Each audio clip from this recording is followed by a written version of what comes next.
नमस्कार दोस्तों। तो दोस्तों कंटिन्यू करते हैं।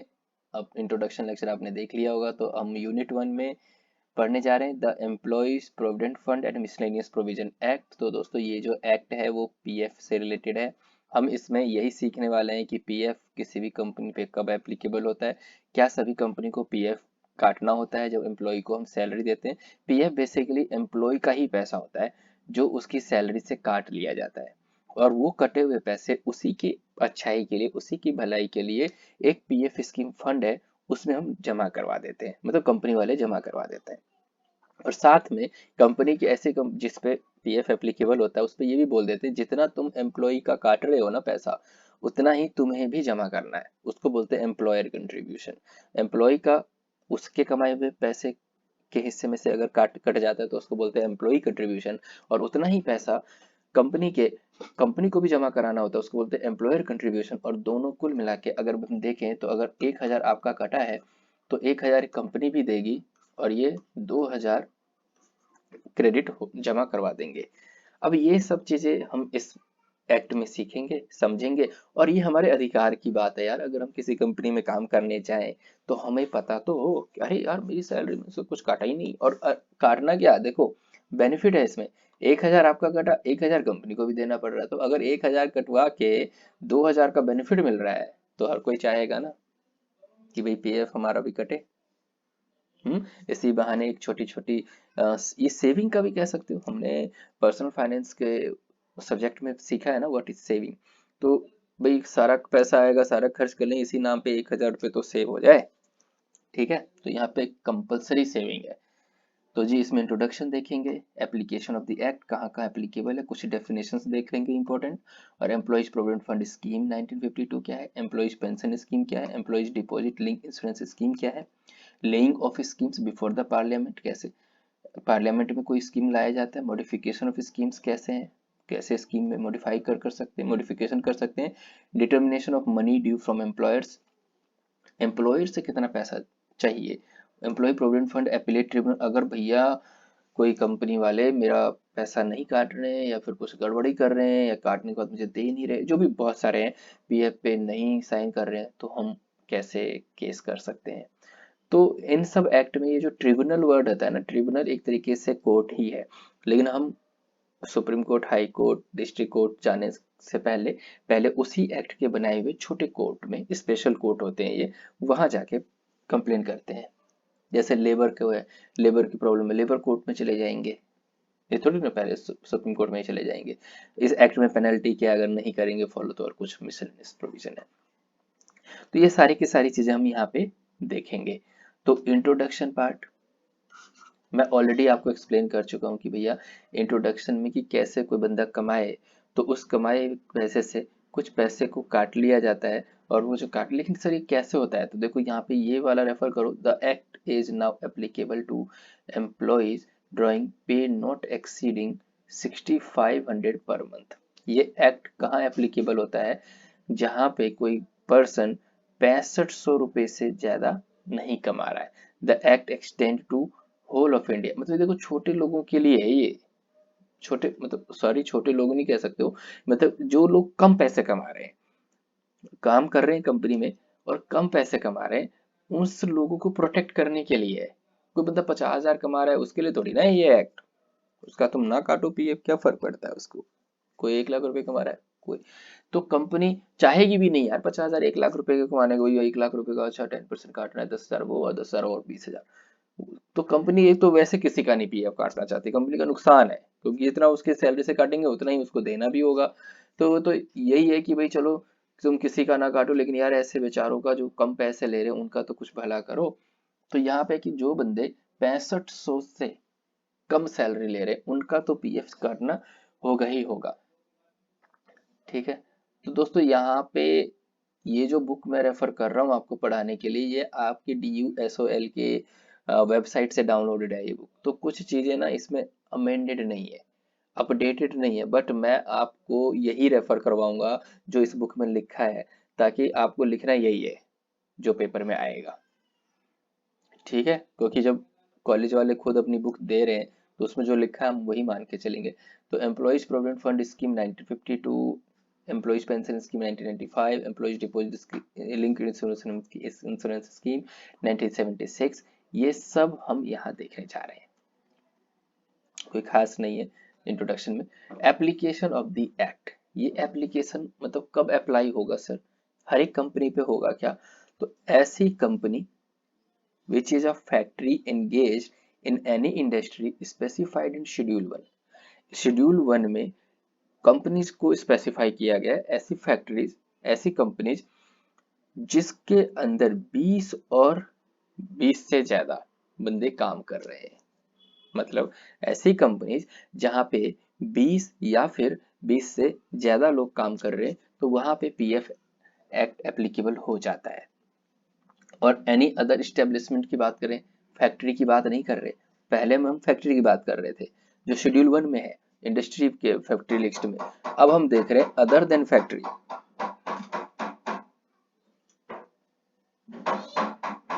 तो to any other establishment employing 20 और more person or class of such establishments which the central government may by notification in the official gazette specify in this behalf। मतलब ये कि अदर कंपनी होगी, वहां भी अगर 20 या उससे ज्यादा पर्सन होंगे तो वहां पे ये पीएफ एक्ट एप्लीकेबल होगा। फर्दर सेंट्रल गवर्नमेंट में after giving not less than 2 month notice of its intention to do by notification the official gazette apply the provision of the act to any establishment employing less than 20%।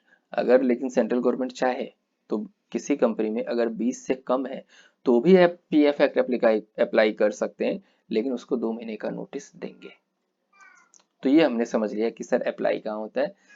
तो भैया बस ये याद रखो, factory है, कोई company, कोई industry factory है, 20 या उससे कम बंदे हैं तो एप्लीकेबल नहीं होगा, 20 या उससे ज्यादा बंदे हैं तो पीएफ एक्ट एप्लीकेबल होगा। अब फैक्ट्री नहीं है, अदर देन फैक्ट्री है, अदर देन इंडस्ट्री है, तो भी अगर 20 और 20 से ज्यादा है तो वहां पे पीएफ एक्ट एप्लीकेबल हो जाएगा। सेंट्रल गवर्नमेंट चाहे तो 20 से कम वाली कंपनी पे भी अप्लाई कर सकती है, लेकिन 2 महीने का नोटिस दे देगी। ओके जी, नाउ डेफिनेशन देख लेते हैं। ये एप्रोप्रिएट गवर्नमेंट क्या है? एप्रोप्रिएट गवर्नमेंट जो इससे रिलेटेड लॉ बनाएगी, और यहाँ पे जो एप्रोप्रिएट गवर्नमेंट है उसकी जो इस्टेब्लिशमेंट है वो सेंट्रल गवर्नमेंट के सुपरविजन में होगी। ठीक है, हम जब भी बोलेंगे एप्रोप्रिएट गवर्नमेंट तो समझ जाना वो सेंट्रल गवर्नमेंट की ही यूनिट है। इस्टेब्लिशमेंट जैसे कि with a railway company, a major port, a mine, oil field control industry in relation to establishment of department or branch in more than one state, the central government। generally central government he appropriate government होती है।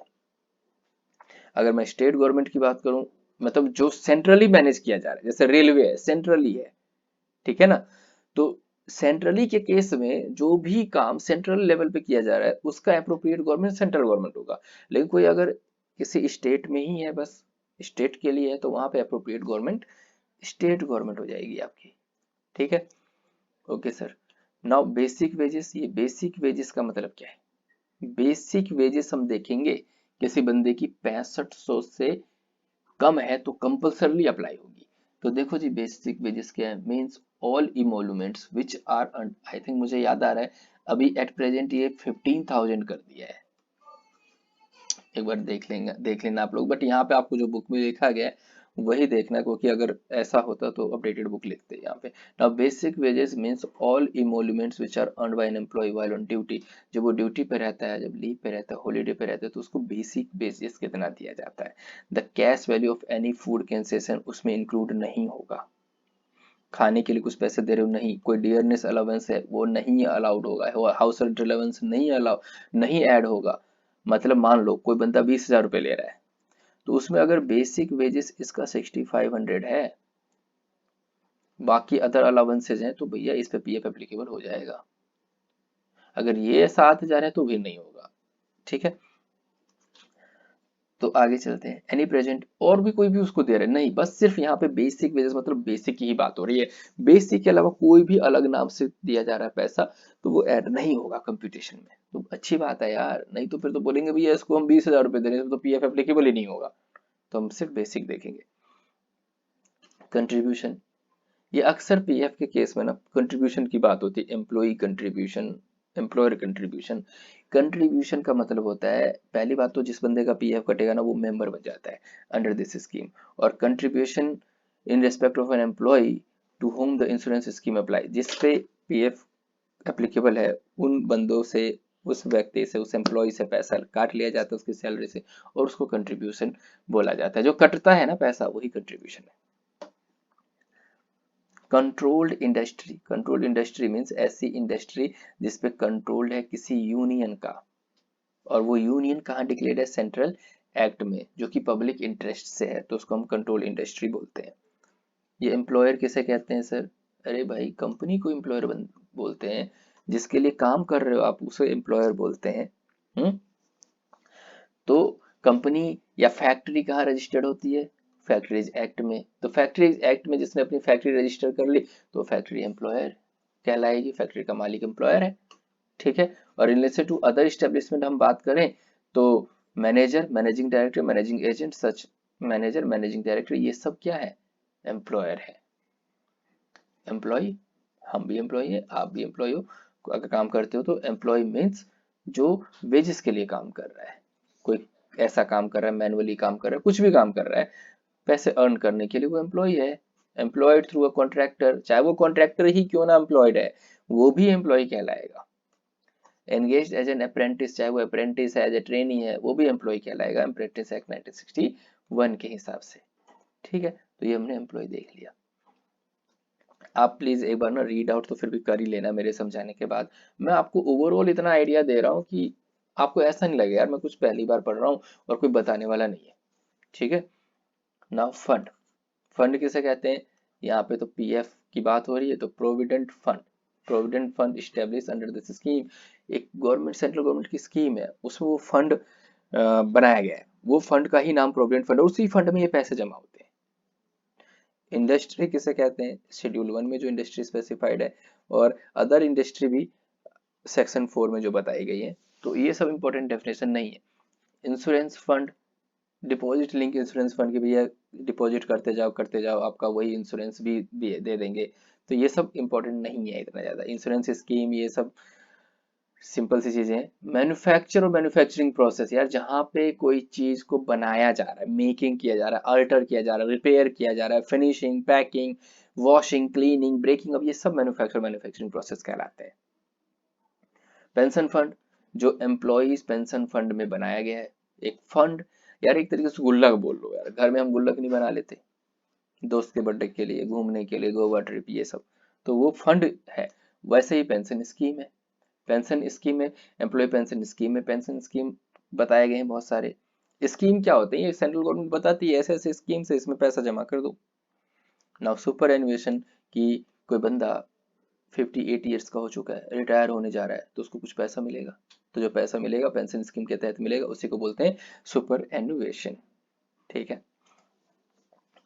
थोड़ी बहुत definition हो गई। अब हम देखते हैं employees provident fund scheme 1952।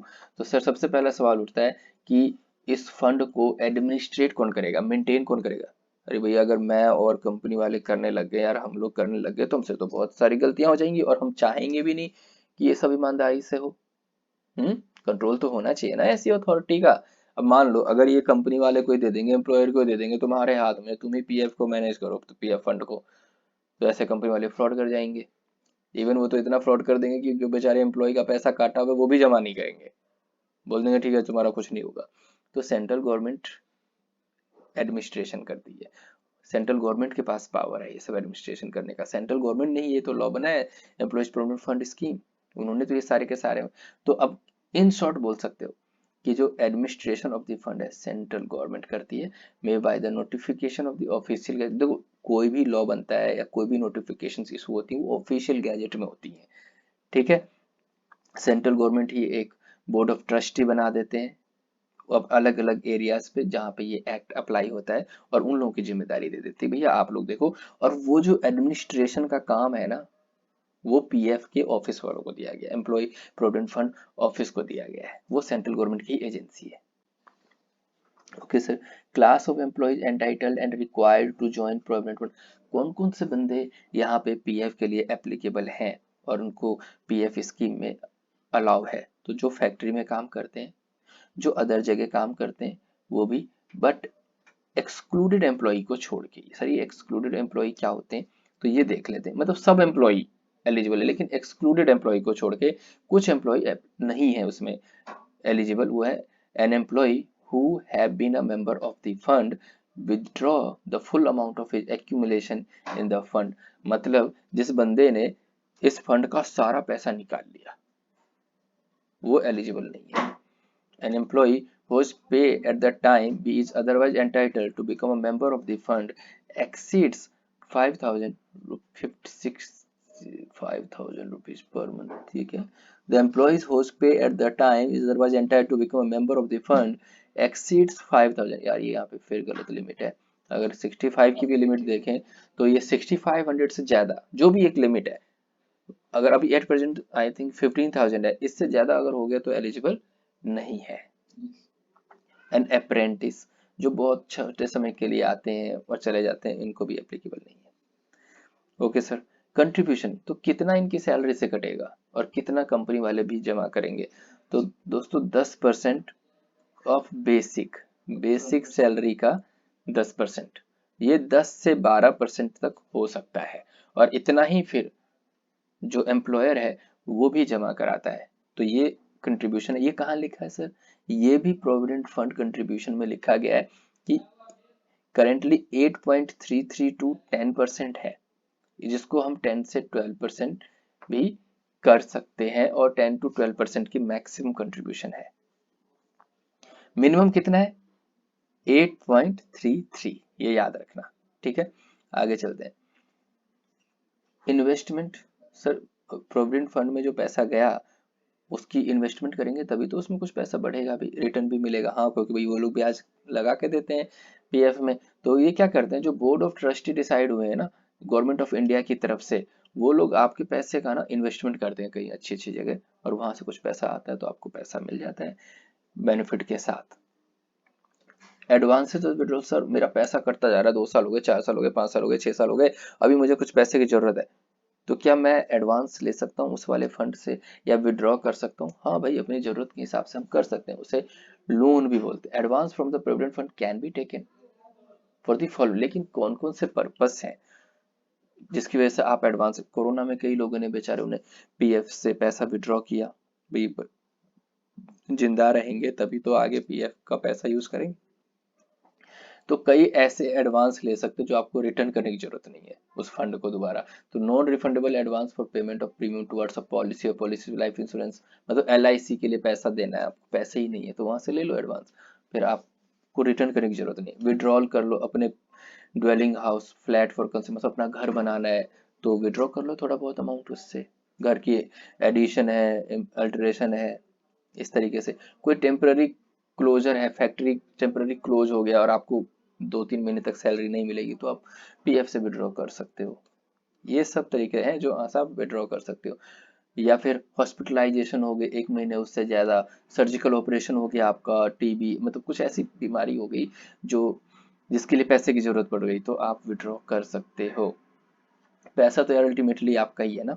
Non refundable advance, जैसे कि हॉस्पिटलाइजेशन के केस में एक ये महीने से उससे ज्यादा रह गए, सर्जिकल ऑपरेशन हो गई, टीबी, ये सब बीमारियां नॉन रिफंडेबल एडवांसेज हैं। जो किसी बेटे की एजुकेशन के लिए हो गया, इलेक्ट्रिसिटी की बिल चुकाने के लिए, मतलब बहुत सारी एक्सेप्शनल चीजें हैं जहाँ पे आपको जरूरत पड़ सकती है पैसे होने। हैंडीकैप हो गए तो कुछ जरूरत पड़ गई तो आप विड्रॉ कर सकते हो। लेकिन ये सब एडवांस है, पार्शियल विड्रॉल है। फाइनल विड्रॉल क्या है, जब फुल एक्यूमुलेशन किया हुआ विड्रॉल आपको मिलेगा जब आप, मतलब किसी की डेथ हो जाती है, परमानेंट डिसेबिलिटी हो जाती है, सुपर एनुएशन रिटायरमेंट पे, रिट्रेसमेंट हटा दिया गया आपको किसी नौकरी से, या इंडिया से माइग्रेट होकर किसी दूसरी जगह चले गए, ठीक है, या वॉलंटरी रिटायरमेंट ले लिया आपने, तो ऐसे केस में फाइनल विड्रॉल भी मिल जाता है, सारा का सारा अमाउंट आपको मिल जाएगा। तो आई होप दोस्तों कि आपको ये सब चीजें समझ में आई होंगी, और प्लीज 1 से 2 बार इस वीडियो को देख लेना, मैं धीरे पढ़ा रहा हूँ तो बढ़ा के फास्ट करके देख लेना, यूट्यूब में तो ये है भी फैसिलिटी। तो दोस्तों मिलते हैं नेक्स्ट लेक्चर में, आगे कंटिन्यू करेंगे, और चैनल को लाइक करना, शेयर करना, सब्सक्राइब कर देना, अपने दोस्तों से भी शेयर कर देना। चलो जी, मिलते हैं नेक्स्ट वीडियो में। Thank you, bye bye.